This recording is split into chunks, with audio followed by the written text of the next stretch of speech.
The fact is that whilst we were asleep at the wheel, we allowed our governments to march into this bizarre Gestapo, this bizarre, aberrant framework of tyranny that is facing all of us now. You know, 75 years ago, we had millions of men, 18-year-old boys, 19-year-old men, 20-year-old men, 23-year-old men, going out, fighting for king and country, for queen and country, fighting for liberties. These were brave, courageous young men. They were shitting themselves the night before they went to war. They were terrified, but they did it.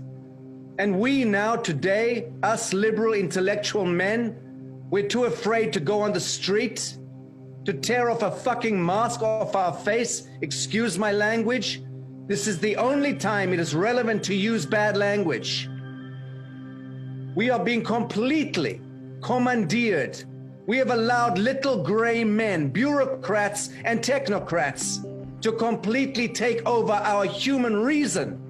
We have got to step out of the indentureship, the enslavement, because it is not going to just remove itself. There is no rescue mission. There is no cavalry coming to rescue us. This is going to get a lot worse. They are planning this vaccination program. They do have an oxidative enzyme inside the vaccines, patented 666 by the Melinda and Bill Gates Foundation.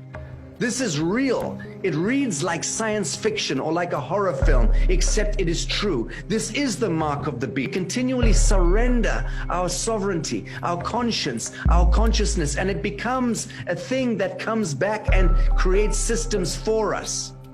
And now we can see it's out of control. How many tens of thousands, if not hundreds of thousands, if not millions of people around the world have died from other matters connected to the forced lockdown, the self-isolationing, people dying from broken hearts. Do not kid yourself. That is the biggest cause of death, okay?